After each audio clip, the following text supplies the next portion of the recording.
Kaila ko niya. Kaila ko niya. Kaila ko niya. Kaila ko niya. Ella is a young and dynamic leader of the province of Cotabato. Being a vice governor, ang trabaho naman talaga natin ay ang pag-legislate, yung nakakaintindi kung ano po yung programa ng serbisyong totoo at yung programa ng probinsya.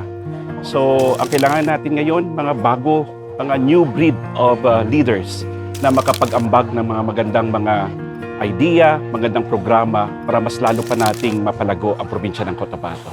Sa policy making, magagamit natin ang kanyang kaalaman sa pagtataguyod ng kapakanan ng mga magsasaka dito sa probinsya ng Cotabato upang maiangat ang antas ng pamumuhay ng mga magsasaka dahil ang ating probinsya ay, whether we like it or not, ito ay agricultural province na kung saan dito nakasalalay ang ekonomiya ng ating probinsya. Kung kaya't magagamit ang kanyang pagiging entrepreneur na pag-iisip para sa pag-legislate ng magagandang batas para sa ating probinsya.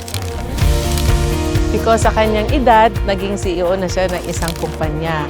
At challenge sa mga kabataan na hindi basihan na maging manager ang edad, kundi ang potensyal na makatulong, hindi lang sa pamilya, kundi para sa lahat ng Cotabateños. Ella is a dynamic and accomplished Cotabateño. With her experience in marketing and in international exposure, bilang licensed pilot, alam kong natatangi sa kanya ang tapang, ang talino, at ililipad niya tayo sa magandang Cotabato.